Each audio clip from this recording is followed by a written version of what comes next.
I've always said that this ranch is the one thing in life you can't take from me without a fight. And I guess if you've never stood on the front porch of a house your great-great-granddaddy built, watching the sunrise creep across 12,000 acres of Texas grass, then maybe you don't get it. Maybe you look out and see land. Maybe you see profit. Maybe you see opportunity. But what I see is history. I see sacrifice. I see 100 years' worth of hard lessons and heartbreak. And I see a place that won't let go of you, even if you wanted it to. I remember the way my old man would run his hand along the rail fence, saying, "You watch, folks will try to carve up your legacy one letter, $1 at a time." And I never quite believed him until the day that thick envelope from Silver Creek Hills Homeowners Association landed in my mailbox, stiff and heavy, like it already had something to prove. Now, this wasn't just your average sales pitch.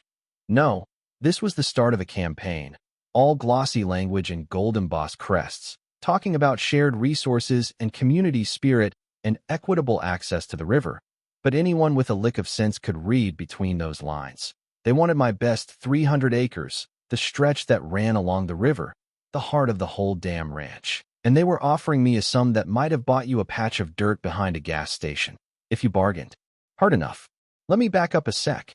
You gotta understand, my great-great-grandfather Levi was the kind of man who wouldn't sell you a square inch of his boots, let alone the land those boots called home. And that stubbornness, well, it runs in the blood. So I pulled the old deed books from the safe, pages yellowed, corners curled, that red wax seal pressed deep as any brand. And I sent them a copy along with my reply. Not for sale. Not now. Not ever. Thought that'd be the end of it. Should have known better. 2 days later, I'm fixing a hinge on the south gate and up rolls this shiny black SUV. Kicking dust all over the front yard, out steps a crew that looked like the opening credits to 3 different TV shows. A skinny guy in a city suit, a blonde woman with heels sharp enough to kill a snake, and a bodyguard so thick-necked he made the gatepost look flimsy. Karen Mitchell, president of the HOA, made her introduction with a smile that never touched her eyes, like she already knew what was going to happen. Her lawyers started quoting codes and bylaws, talking about easements and development rights as if the magic of bureaucracy could turn my riverbank into their next backyard. Only easement you're getting here, I told him, is the right to walk back to your SUV. The bodyguard shifted, the lawyer turned red, and Karen got close enough that her perfume practically made my eyes water. "This can go smooth, or it can get difficult," she whispered, and I told her the only board I answer to is the one on my porch swing. You know what I mean? They left, looking back at me like I was the crazy one. But see, this wasn't their first rodeo, and it damn sure wouldn't be their last. Within days, there's a drone buzzing over my east fence, camera lens pointed at my pasture like I'm running a cartel, and I couldn't help but grin as I made sure they got a real good look at the old 12 gauge I keep behind the truck seat. Next thing I know, I'm hearing from my buddy at the feed store that someone's spreading rumors, environmental violations, illegal burning, you name it. Word spreads fast in a small town, and Karen, well, she played that gossip game like a professional. Empty beer bottles started showing up on my land, trash I know my ranch hands didn't leave, gates left open, cattle almost out. You get the picture. So I did what any stubborn rancher would do. Put in new locks, set up motion cameras, sat at the kitchen table with a strong cup of coffee, watching my laptop screens at midnight while the wind howled through the windows. It didn't take long before I caught him. SUV pulling up near the western boundary, a couple of guys snapping pictures, never quite bold enough to cross the fence, but close enough to make their intentions clear. Then came the complaints, county paperwork about unregistered livestock, noise violations, you name it, all traced back to the same damn office. People I'd known for years stopped making eye contact at the diner.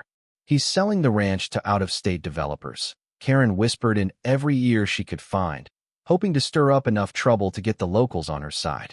But the day things went from petty to personal, I was out checking the creek line when Karen rolled up again. This time with just the bodyguard, windows down, sunglasses on, voice dripping with sweet poison. "Storms come quick around here," she said, meaning more than just the weather. That night I stood on the porch, bourbon in hand, feeling that tension, the kind you get before a tornado. I knew she was pushing for something big. Sure enough, that weekend, the black SUV came barreling up the drive again, dust flying, Karen in the lead, her lawyer sweating through his suit, the bodyguard flexing like he'd drawn the short straw. "We thought we'd stop by to finalize things," Karen chirped, waving a manila folder in my face. "You want to do this the hard way, don't you?" I leaned against the fence, letting the moment hang. The hard way's my specialty. That's when she pulled the pistol, a little silver thing that looked pretty in her hand but ugly, pointed at my chest. "You're going to sign the sale agreement. Right here. Right now." The lawyer tried to shrink into his shoes. The bodyguard tensed. Me? I just stared back. If fear was what they were after, they picked the wrong rancher. Just then, like out of a movie, my friend Thomas Rowley pulled up. Old sheriff. Knows trouble before he even gets out of the car. "Everything all right here, Jackson?" he called, and I could hear the edge in his voice. He started filming with his phone. Karen's hand started to shake. "Ma'am," Thomas said, "I suggest you lower that firearm." She didn't, but I saw her glance at the camera, saw her brain working overtime. That was my window. I moved fast, knocking the barrel away and twisting her wrist until the gun dropped into the dirt. Thomas went for the bodyguard, who never had a chance, and the lawyer was already halfway back to the car, muttering something about misunderstandings. Thomas called for backup, his voice steady as stone. When the deputies rolled in, sirens bouncing off the hills, dust flying, Karen tried to talk her way out, claiming she was the victim, that I was obstructing community development. Nobody was buying it. They cuffed her, took the gun, frisked the bodyguard, and read the charges out loud. Brandishing a weapon, unlawful entry, assault. The lawyer tried to claim duress. The deputy just said, "Save it for the courthouse, counselor."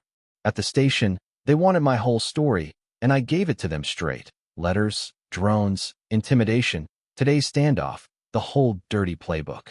Didn't take long for the news to spread.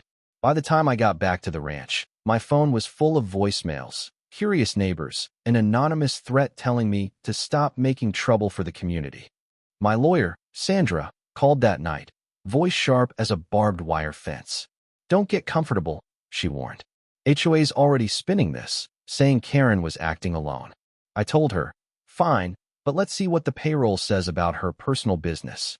Sure enough, as the investigation deepened, they found emails, text messages, bribe offers to zoning officials, draft maps that tried to move my river boundary by a few hundred yards, organized, ugly, desperate fraud, all hiding behind the polite face of community progress.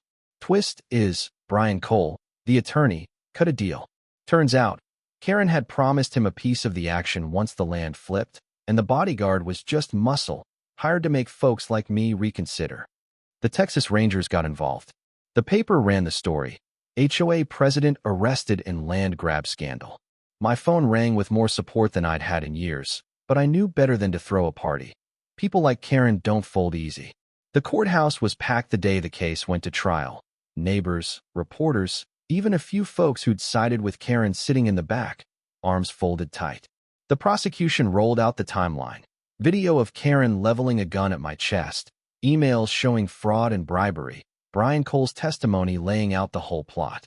Karen's lawyer tried to paint her as a community leader under pressure, manipulated by bad actors.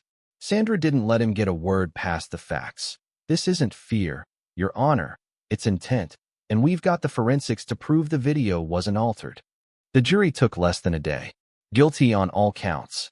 Judge Harmon handed down 12 years for Karen, no parole for 8, 6 for Cole, 3 for the bodyguard. The county commissioner? Still under federal investigation, with the HOA forced to pay almost $1 million in damages, forced to sell off their precious subdivision lots to cover the bill. You'd think that'd be the end, right? But the truth is, there's no such thing as an ending out here. Just the next season, the next sunrise, the next fight you didn't see coming. I had a new sign made, heavy steel, bolted to the gate, 150 years family land. Trespassers will be prosecuted. Security cameras everywhere, not paranoia, just the cost of peace these days. Thomas brings over whiskey sometimes, and we watch the sun set in silence. Both of us knowing that trouble doesn't really disappear, it just learns how to wait. Now, folks wave when they pass, the old-timers nod with respect, and every so often, a stranger pulls up to the main gate and stares, wondering if maybe this patch of Texas sky is worth fighting for. So I ask you, after all this, who do you think was right? Is there ever such a thing as community when power and money get in the way of justice? Is a ranch just a piece of dirt, or is it a story too deep to sell? Tell me what you think in the comments. Let's see if anyone's still got the guts to stand their ground when it matters most.